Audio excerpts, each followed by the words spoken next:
उन्हें बाहर से शुद्धि पे रहना रहता है, मर्यादा से दूर रहना रहता है। पर हम देखते हैं कि आजकल नहीं होते हैं। बहुत से आचार्य बालक यहाँ से बाहर निकलते जाते हैं, भले गद्दी पे हो, मैं किसी से बुरा नहीं कहती, पर बाहर वो इतनी शुद्धि पालन नहीं करते, तो भी उनको फिर माना जाता है, वो आचार्य पे, वो पद पे उनको फिर रखा जाता है। बात आप ठीक कह रहे हैं। कुछ लोग हैं जो ब्राह्मण होकर अपने आचरण का पालन नहीं करते, शुद्धि पे नहीं रहते। बिल्कुल बिल्कुल, आप ठीक कह रहे हैं। तो जो आचरण का पालन करते हैं, जो ठीक कर रहे हैं, आप उनकी बात से सहमत होइए, उनकी बात मानिए, क्योंकि हर व्यक्ति स्वतंत्र है अपने कार्य के लिए। लेकिन आज भी बहुत सारे लोग ऐसे हैं जो नियम से रहते हैं, अपने पूजन भजन में ही रहते हैं। हाँ। तो उन लोगों से आप जुड़िए जो नियम से हैं। अगर हम ऐसे गए, वो हमारे गुरु है या आचार्य बालक है और वो शुद्धि नहीं करते, तो भी उनके हाथ से हमारी पूजा अर्चना सफल होती है। पूजा अर्चना का उनको ज्ञान है विधिवत, तो वो विधिवत कराएंगे तो कार्य बनेगा आपका। जैसे मैं एक प्रसंग बोलना चाहूँ, अगर मैं नाम में भूल ना करूँ, जैसे चांद बीबी थी जो ठाकुर जी की पूजा अर्चना करती थी, जबकि वो वैसे थी, पर तो भी ठाकुर जी ने अपनाया क्योंकि उनका भाव शुद्ध था। बट आजकल यहाँ इनके भाव खंडित हो रहे, तो वो नहीं होते हैं ना वो, तो फिर हम उनके साथ पूजा अर्चना ना करके डायरेक्ट ठाकुर जी से करें तो वो चले, क्योंकि लोग बोलते हैं आचार्य बालक के बिना आपकी पूजा नहीं आगे नहीं। देखिए, आपको भगवान से प्रेम करने के लिए तो किसी की जरूरत नहीं है। जरूर नहीं है। मीराबाई ने प्रेम किया भगवान से। हाँ। पर आप घर में सत्यनारायण भगवान की कथा कराएंगी। हाँ। तो फिर वो कथा कराने के लिए तो किसी न किसी आचार्य को बुलाना है। हाँ। बेटी का विवाह होगा तो उस विवाह के कार्य को संपन्न कराने के लिए किसी आचार्य की जरूरत पड़ेगी। हाँ। तो वो जो आचार्य जो विधिवत कार्य कराते हैं उनको बुला करके उनका कार्य उनसे कराया जाए, वो अपना कार्य करेंगे। पर वो अगर कोई बोले कि वो शुद्धि से नहीं है तो कौन सी, किस प्रकार की शुद्धि की आप बात कर रहे हैं? जैसे वो धालना पालना आजकल नहीं करते, बाहर का खाना पीना करते हैं। हाँ, वो बाहर की वृत्ति पे जाते हैं, मर्यादा में आ जाते हैं, मर्यादित नहीं रहते, तो भी बोलते कि बहुत सारे लोग रहते हैं जो बाहर का नहीं खाते, बाहर के विषयों से दूर हैं, जो अच्छे से हैं, उन आचार्यों का चयन आप कीजिए ना।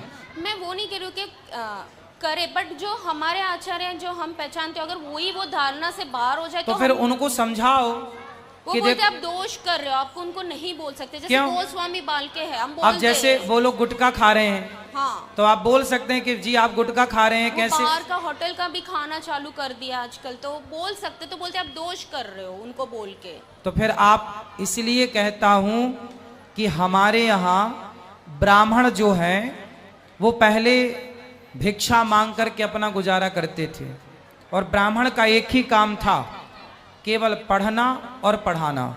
6 कर्म ब्राह्मण को बताए हैं, यज्ञ करना, यज्ञ कराना, दान लेना, दान देना, पढ़ना पढ़ाना। तो ये जो कार्य हैं ब्राह्मण के, अब ब्राह्मण क्या हुआ कि अब भिक्षा मांगने जाए तो कोई भिक्षा नहीं दे। आजकल कोई सत्यनारायण भगवान की कथा नहीं कराते, आजकल कोई पूजा पाठ नहीं कराते, तो भाई पंडितों का भी अपना परिवार होता है, तो वो परिवार को पालने के लिए फिर नौकरियां करने लग गए। हाँ। और जब नौकरियां करने लग गए तो भाई आप तो पूजा कराओगे सत्यनारायण भगवान की महीने में एक बार या साल में एक बार, और दक्षिणा दोगे 1100 रुपया, तो उसे 1100 में तो उसका गुजारा होना नहीं है। इसलिए समाज में जब अच्छे लोगों की डिमांड खत्म हो गई तो फिर अच्छे लोग बनने खत्म हो गए। कि अब अच्छे क्यों बने, किसके लिए बने? वो उनकी मजबूरी हो गई। अब नौकरी करने जाएंगे तो दिन भर नौकरी करेंगे तो फिर वो चाट पकौड़ी खाएंगे, काम करेंगे सबकी तरह खाएंगे। बट मजबूरी हम समझ सकते हैं, पर जो खुशी से अभी ये सारी चीजें अपनाए तो क्या कर रहे हैं? तो फिर बाद में मजबूरी, वो खुशी में कोई पहले शराब पीता है आदमी एक प्याला, अच्छा नहीं लगता, फिर वो खुशी खुशी पीने लगता है, तो वो आदत हो जाती है। तो हम अगर डायरेक्ट ठाकुर जी से करें और हमें नहीं, भगवान से प्रेम करने में मना नहीं है। हाँ। आप तो प्रेम कीजिए, पर देखिए बेटी का जब विवाह होगा तो वो विधान कौन कराएगा? वो विधान कराने के लिए तो आचार्य चाहिए ना। हाँ। और सभी ऐसे नहीं है, आप ये मत सोचिए कि सब ऐसे हैं। नहीं, सब ऐसे नहीं, पर अभी जो है वो भी बाहर होते जा रहे, वो मेरा बोलना है। बहुत सारे लोग, आज भी मैं ऐसे लोगों को जानता हूं जो 2-2 दिन भूखे रह जाते हैं पर किसी के हाथ का खाते नहीं हैं बाहर। ऐसे लोग भी हैं समाज में, पर अब ऐसे लोग कम हैं। अब ऐसे लोग, बात ये है ना, हमारे देश में देखिए, हमारे पूज्य गुरु जी अभी भगवत धाम को चले गए। इतने विद्वान थे कि आप वृंदावन में जितने भी विद्वानों को जानते, जो बड़े बड़े नामी लोगों को, उनको पढ़ाया है हमारे गुरु जी ने। बहुत विद्वान थे, वेद हो, पुराण हो, उपनिषद हो, कुछ भी हो, कहीं से भी आप बात करिए वो बात करते थे, इतने विद्वान थे। लेकिन आज गुटखा तंबाकू का प्रचार करने वाले सुपर डुपर स्टार हैं, ये एक गंदी मूवी बनाते हैं जिसमें अश्लीलता होती है। उस अश्लीलता मूवी बनाने के कारण उन्हें कोई भारत रत्न का सम्मान दे रहा है, कोई सम्मान दे रहा है, पर भारत में जो विद्वान हुए हैं, इन विद्वानों को कब देश के प्रधानमंत्री या राष्ट्रपति ने बुला करके सम्मानित किया? कब इन्हें इनके हक का सम्मान मिला? जब सम्मान मिला नहीं किसी प्रकार का, तो फिर आने वाली पीढ़ी ने सोचा कि भाई इस विद्या को पढ़ने से तो कुछ होना नहीं है। भाई धोती कुर्ता हम पहनते हैं देखो, लेकिन आज इस धोती कुर्ता पहनने वाले व्यक्ति, यदि मैं ही किसी के द्वार पर चला जाऊं कि भाई मैं भिक्षा मांग के अपना पेट भर लूं पर चोरी ना करूं, गलत काम ना करूं, तो फिर इस धोती को पहनकर, इस पहनावे को पहन के मैं किसी के घर भिक्षा मांगने चला जाऊं तो लोग कहेंगे कि कमा के खा नहीं सकते, भिक्षा मांगने आ गए। तो जब समाज ये कहेगी कि आप कमा के खा नहीं सकते, तो फिर ब्राह्मणों ने सोचा कि अच्छा भाई सुदामा जी भिक्षा मांगते थे। भाई ब्राह्मण पहले भारत के प्रत्येक बच्चे को निःशुल्क पढ़ाता था। पहले गुरुकुल होते थे ना, और गुरुकुलों में कोई फीस नहीं होती थी। आज भी गौरी गोपाल गुरुकुल में ये दास अनिरुद्ध 104 बच्चों को पढ़ाता है। विद्यार्थियों का पूरा व्यवस्थित रहना खाना फ्री है, एक भी रुपए उनके पेरेंट्स से, माँ बाप से नहीं लिए गए। आज भी वो परंपरा है। लेकिन ये बताओ कि उस समय पर जब बच्चों को पढ़ाने के लिए भिक्षा मांगी जाती थी, तो आज भी यदि कोई भिक्षा मांगे तो क्या समाज भिक्षा देने को तैयार है? नहीं। जब आप भिक्षा देने को तैयार नहीं है, तो फिर उनको लगा कि भाई इस धोती कुर्ता से तो गुजारा नहीं होगा, और भाई बच्चा बच्ची तो पालना है, जीवन तो निकालना है। तो फिर ब्राह्मणों ने भी पैंट शर्ट पहन करके आप लोगों की तरह बाबू जीवन के कमाना शुरू कर दिया। और धीरे धीरे फिर वो चीजें जो परंपराएं थी, क्योंकि ज्ञान का मूल्य कोई नहीं समझ रहा है आज के युग में। बड़े बड़े विद्वानों को कोई पूछ नहीं रहा है, विद्वानों की विद्वत्ता धरी है, कोई नहीं उनका ग्राहक बनना चाह रहा है। तो फिर क्यों कोई पढ़ेगा? तो फिर वो ब्राह्मण के पद में रहे या वो हमारे तरह आम इंसान में आ जाए? वो तो अब है तो ब्राह्मण ही, लेकिन अब आप समाज में ये व्यवस्था आपको बनानी चाहिए। यदि ब्राह्मण आपको दिखे और यदि वो पढ़ना चाहे तो आप लोग उससे पढ़वाओ कि चलो हम सहायता करेंगे, आप पढ़ो, पढ़ लिख के वेद। हाँ, आप लोग को चाहिए कि उनको प्रेरणा दें, और उनको आप समाज में जिस चीज की इंजीनियरों की डिमांड हुई तो इंजीनियरिंग खूब की लोगों ने। भाई जिस चीज की डिमांड होगी वो ना पढ़ेगा आदमी। तो अब ब्राह्मणों की डिमांड है ही नहीं, तो ब्राह्मण बन के कोई आदमी अपने बच्चे को पंडित नहीं बना रहा है, वेद पुराण नहीं पढ़ा रहा है। तो वो वेद पुराण की परंपरा तो लुप्त अभी तो है, अभी तो फिर भी जिंदा है सब चीजें। 25, 50, 100 साल बाद देखिएगा हम तरसेंगे इस चीज की। पंडित जी केवल फोटो में नजर आएंगे फिर तो। राधे राधे गुरु। इसलिए जो है उनका सम्मान कीजिए, उनको ही अभी प्रमोट कीजिए कि भाई ठीक है। अभी उनमें ही दोष देखेंगे तो कहेंगे लो, है ना। जबकि ये बात सही है कि ब्राह्मणों को गुटखे का, तंबाकू का सेवन नहीं करना चाहिए, अपने आचार विचार को पवित्र रखना चाहिए, ये उनकी भी जिम्मेदारी है। और कुछ जिम्मेदारी आपकी है कि आप लोग भी उनको बताएं कि भाई आपके स्वरूप के हिसाब से, आपके हिसाब से चीजें गलत है। राधे राधे गुरुजी। जी, मैं इनकी मम्मी हूँ, हम लोग खास आपको ही मिलने बॉम्बे से आए हैं जी। अच्छा, और मैं आपकी कथा सुनती बहुत अच्छी लगती है। और आपने जो रात को बोला था ना कि रात के समय बोलना जो है गोविंद राय जी, और बोले थे ना आप कि आपको दर्शन देंगे 15 दिन में। हाँ हाँ हाँ, तो मैं आपने बोला तुरंत मैंने शुरू किया और 15 दिन में मेरे को ठाकुर जी ने खुद वो ब्लू कलर के ड्रेस में ही मेरे को दर्शन दिया। वाह। और मैं अभी कंटिन्यू ही रखती हूँ ऐसा। खुश और- रहिए। हाँ, और गुरुजी दूसरा, और मैं आपको पहली दफ़ा ही देखा ना, तो मेरे को क्या मालूम, मेरे को आप में भगवान ही लगे कि आप भगवान ही है, धरती पे आए हैं हमारे यहाँ। मैं मेरी बेटी को भी वही बोली कि पहली दफ़ा यूट्यूब में आपको देखा, 9 महीने से मैं स्टार्ट किया आपका देखने का और सुनती हूँ, तो मेरे को पहली दफ़ा ही आपका एट्रैक्शन भगवान में ही देखा कि स्वरूप भगवान का ही है, खाली शरीर इसने लिया है, बॉडी महाराज के स्वरूप में। और गुरुजी एक आंसर है मेरा क्वेश्चन कि हमारे घर में पैसे क्यों नहीं दिखते, इतने सब कमाते हैं तो એવું कहीं नहीं, पैसे क्यों नहीं देते, इतने सब कमाते हैं पैसा तो तो भी भैया पैसे लक्ष्मी है, चंचल हाँ, है, हाँ। आने जाने के लिए है, वो तो आएंगी जाएंगी। बस अच्छे काम में लगाते रहिए। आप अपने धन को कुछ अच्छे कार्य से जोड़ते रहिए तो वो धन टिकना स्टार्ट होगा। अच्छा, जरूर गुरुजी। ठीक है, राधे राधे। कुछ हिस्सा निकालिए, 2% 4%, और अच्छे कार्य कीजिए कुछ धर्म का। राधे राधे। खुश रहिए। जय श्रीमन नारायण गुरुजी। जय श्रीमन नारायण। गुरुजी, हम आपकी कथा काफ़ी सालों से सुनते हैं, हमें आपकी कथा बहुत अच्छी लगती है। और आपका एक भजन है, आशा रख पगली आएंगे, वो जब हम भजन सुनते हैं तो हम बहुत रोते हैं गुरुजी। और उद्धव वाला वो आप सुनाते हो तो हमें बहुत अच्छा लगता है, हमारी आंखों से खुद ही आंसू आते हैं। ऐसा क्यों होता है गुरुजी? अच्छा है, हाँ। प्रेम का प्रसंग है इसलिए अच्छा है। और गुरुजी, हमारा एक सवाल है, जो यहाँ पे भांडरी वन है उसमें सारे तीर्थों का जल है, ये सोमती अमावस को दूध में बदल जाता है क्या गुरुजी? अब आप जानो, ऐसा हमने सुना है। तो देख लो, एक बार सुना है तो प्रैक्टिकल कर लो। और गुरुजी एक सवाल और है, जो कृष्ण जी के भांजे थे अभिमन्यु, वो 21 साल की उम्र में मर गए थे, लेकिन भगवान है तो भगवान ने उन्होंने उनको बचाया क्यों नहीं? भगवान तो कुछ भी कर सकते हैं गुरुजी। तो फिर भगवान तो कुछ भी कर सकते हैं, तो फिर सबको बचाते, तो फिर मृत्यु का सिद्धांत फ्लॉप नहीं हो जाता? जन्म और मृत्यु, फिर भगवान पे आरोप लगता कि वाह आपने भांजे को बचा लिया। फिर आप जैसी बहनें भी तो कहती हैं कि ये भी तो आपका ही भांजा है, प्रभु इसे भी बचाओ। भगवान सिद्धांत से समझौता नहीं करते।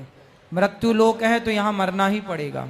गुरुजी, हमारी मम्मी जो है, माता हमारी, वो भी आपकी बहुत कथा सुनती है। उन्होंने ही हमें बताया था कि उनकी कथा आती है संस्कार चैनल पे, तुम भी सुना करो, तो हमने तभी से शुरू किया था, लेकिन वो अभी आ नहीं पाई हैं। जब आई थी तब आप भोपाल गए थे सेंट्रल जेल में कथा करने जी, अभी वो आ नहीं पाई, अभी हम अकेले ही आए हैं। कोई बात नहीं, उनको बोलना वो आए। खुश ठीक है रहिए। गुरुजी, आप उनको एक बार राधे राधे बोल दो। यहाँ ले आना बेटा माइक। खुश रहिए, मैया को राधे राधे। सब लोग बैठे रहिएगा।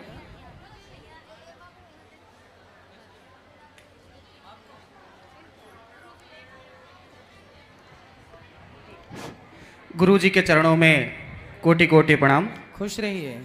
गुरु जी, ये हमारा सवाल नहीं, ये हमारे क्षेत्र के सभी लोगों का एक सवाल है हाँ, कि ये जो वर्ण व्यवस्था हुई, ब्राह्मण क्षत्रिय वैश्य और शूद्र, तो इसका उद्गम कब हुआ? लिखा है वेद, इसके प्रमाण है, ब्राह्मणोस्य मुखमासीद बाहु राजन्यः कृतः ऊरु तदस जद वैश्यः पदभ्यां शूद्रो अजायत। ब्राह्मण भगवान के मुख से प्रकट हुआ, क्षत्रिय भुजा से, वैश्य जंघाओं से, शूद्र चरण से। तो ये वेद प्रमाण है, भगवान की वाणी वेद है, तो ये व्यवस्था भगवान की बनाई हुई है। और गुरु जी, ब्राह्मण क्षत्रिय ये कोई जात नहीं है, ये एक व्यवस्था है। ब्राह्मण की व्यवस्था है पढ़ने पढ़ाने की, क्षत्रिय की व्यवस्था है युद्ध करने युद्ध कराने की, वैश्य की व्यवस्था है धन कमाने की, शूद्र की व्यवस्था है सेवा की। गुरु जी, भगवान विश्वकर्मा जी ये किस उसमें आते हैं, इनका क्या? एक आपका ये क्वेश्चन आपसे किसी ने किया था, उसका आपने आंसर दिया था, लेकिन थोड़ा सा छूट गया था, उस पर थोड़ा सा प्रकाश डाल दीजिए। विश्वकर्मा जी कौन है? जी भगवान के मंत्री हैं विश्वकर्मा जी। जी मंत्री पद पर हैं, ये कार्य करते हैं बनाने का। जी जी तो भगवान के मंत्री हैं, जी जी तब वो मंत्री की जात पात पे क्यों जाना है? जी जी बस क्या- भगवान के हैं, बस ये मानो। बस उनके जो वंशज हैं तो वो ये कहते हैं कि हम लोग किस में हैं उनका- हाँ, तो विश्वकर्मा लोग अपना आचार्य उनको मानते हैं, पूर्वज मानते हैं, ठीक तो है, क्या बुराई है? जी जी हाँ, तो विश्वकर्मा जी की पूजा भी करते हैं वो जी। लोग, अच्छा है ना, करना भी चाहिए। जो इनका जन्म, ये सबके हैं। देखो जो श्रेष्ठ पुरुष होते हैं, जी जी, जो महापुरुष होते हैं, वो सबके होते हैं जी जी, और सबको ही उनका आदर सम्मान करना चाहिए। जी जी जी, क्योंकि ये उन्होंने द्वारिका बनाई, जी जी, द्वारिका का निर्माण विश्वकर्मा जी ने किया। जी जी, सुदामापुरी विश्वकर्मा जी ने बनाई। जी जी, तो इनका आदर सबको, क्योंकि ये भगवान की आज्ञा पर चलते हैं, कला के देवता हैं। हाँ, भगवान की आज्ञा पर चलने वाले भक्त हैं ये। जी जी, और इन भक्तों का हम सबको खूब खूब आदर करना चाहिए। जी जी। गुरुजी, हमारी बच्ची है 1.5 साल की है, वो मतलब कि गऊ सेवा अभी से इतना करती है। गऊ को अगर उसे छुड़ा लिया जाए, गऊ अगर पकड़ के खिला रही है, थोड़ा तो बहुत रोएगी, नीच डालेगी, मतलब बहुत तांडव कर देगी। वो गऊ को जब तक स्पर्श कर नहीं लेगी, जब तक उनको खाना खिला नहीं देगी, तब तक वो हटेगी नहीं। अच्छा है ना, गौ माता की सेवा करने गौ वाली माता की गई अभी से होगी सेवा वो में किसी लगी। जन्म में। और बल्कि बच्चा हमारा इतना नहीं करता है ये, और ये हमारी धर्म पत्नी है, ये भी खुश सेवा में लगी रहती हैं। अच्छा है, गौ हमेशा। माता की सेवा करो। जी, खुश जी। रहिए, खड़े हो जाइए। राधे राधे गुरुजी।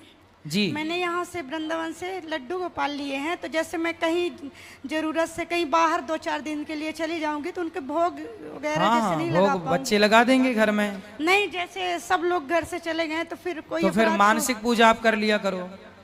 तो जैसे 2-4 दिन 10 दिन कहीं बाहर रहूं, तो जहाँ रहो वहाँ लेके जाओ, या फिर नहीं मानसिक कोई पूजा। ऐसी व्यवस्था ना हुई तो हर मानसिक पूजा करो। जगह। जी गुरुजी, राधे राधे। जय श्री राम गुरुजी। जय श्री राम। गुरुजी, हम अयोध्या से आए हैं। अच्छा, आप जब वैदेही भवन में कथा करने आए थे तभी से हम सुन रहे हैं कथा, हाँ, और यहाँ रहते हैं वृंदावन में, पढ़ाई कर रहे हैं। वाह। गुरुजी, एक प्रश्न है हमारा कि सबसे बड़ा पद किसका है? सबसे बड़ा पद किसका है? जी गुरुजी।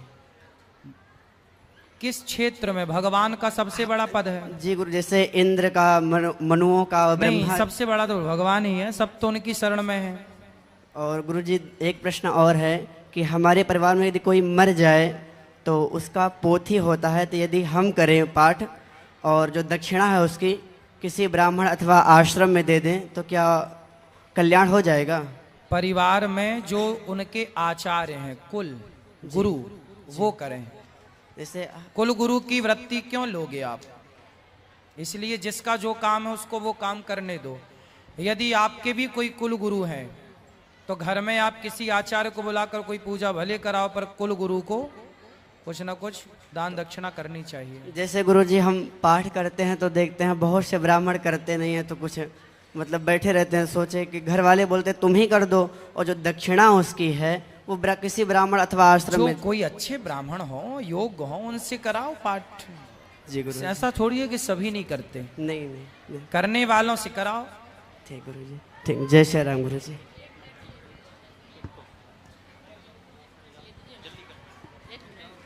राधे राधे गुरुजी। जी, गुरुजी, साथी गुरुजी, आपको 2 लाइन भजन सुनाना चाहते हैं। हाँ, चलो एक। बोलो। क्या कहूँ कौन सी दौलत है गुरु, गुरु जीवन मेरी दुनिया मेरी जुन्नत है गुरु।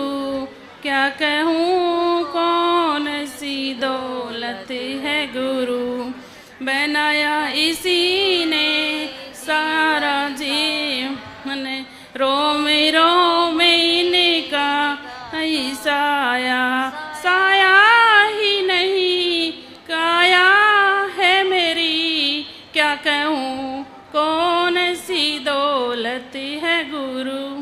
राधे राधे गुरुजी। गुरुजी, आपके लिए एक दुपट्टा लेके आए हम। खुश रहिए। और गुरुजी, आप जयपुर में कब आओगे गुरुजी? आएंगे, हम रोज इंतजार करते हैं आपका। राधे राधे गुरुजी। जी, राधे राधे। गुरुजी, मैं अपनी माँ जी को लेकर के आए थे तीर्थ यात्रा पर, भूल गई हैं। खुश रहिए। गुरुजी, सुन रही मेरी बात? मैं अपने सासू माँ के लेकर के आए थे। कहाँ गई सासू माँ? जी, निधिवन में गए थे मिलने, वहाँ निधिवन, वहीं से भूल गए, पागलों की तरह खोज रहे, नहीं तो मिल सासू रहा। माँ खो गई कहीं? जी, निधिवन से। क्या नाम है सासू माँ का? राधा देवी। राधा देवी। राधा देवी हैं क्या यहाँ? नहीं। बोलते थे माँ जी ले चलेंगे जहाँ। तो फिर ना वो घर पहुँच जाएंगी। कैसे पहुँचेंगे गुरुजी? वो उनको पता तो होगा ना कि कहाँ की हैं वो, जी। तो फिर वो आ जाएंगी। गुरुजी कैसे जाएंगे, घर पर भी डांटेंगे कि तीर्थ यात्रा करने के लिए गई, भूला दी। और कोई आया है आपके साथ? एक साथी थी, हैं वो साथ में हैं अभी।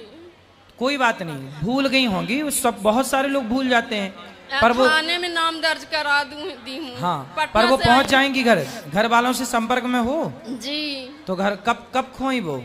आज 10 बजे करीब। आज जी, पागलों की तरह खोज रहे हैं एकदम। तो उन्हें सब कुछ पता है कहाँ से है उनका मोबाइल? हाँ, जी पटना से उनको मोबाइल नंबर पता है? मोबाइल नंबर पता नहीं, लिख करके दिए थे, पता न पर्स खोल रहे हैं कि न पैसा भी पास में उनके है पैसा उनके पास? जी, हम बोले थे कि तो आप लोग जहाँ रुके हो वहाँ पे वो आ नहीं पाई दोबारा? फिर नहीं, 2 बार वहाँ पे आए, होटल में ठहरे थे, फिर सोचे कि भूल करके यहाँ आपके यहाँ आएंगे, लेकिन वो मिल नहीं रही हैं।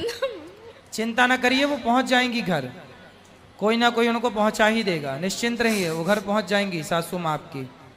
कैसे हम घर जाएंगे? चले जाओ आप, घर वालों से बोलना कि कई बार ऐसा होता है, हाथ छोड़े, छोटा बच्चा तो है नहीं, बूढ़ी सासू माँ है, वो घर आ ही जाएंगी, उनको तो सब पता है, एड्रेस वगैरह पता। से यहाँ आए, पढ़ी लिखी हैं कुछ? जी नहीं, कुछ पढ़ी लिखी नहीं है।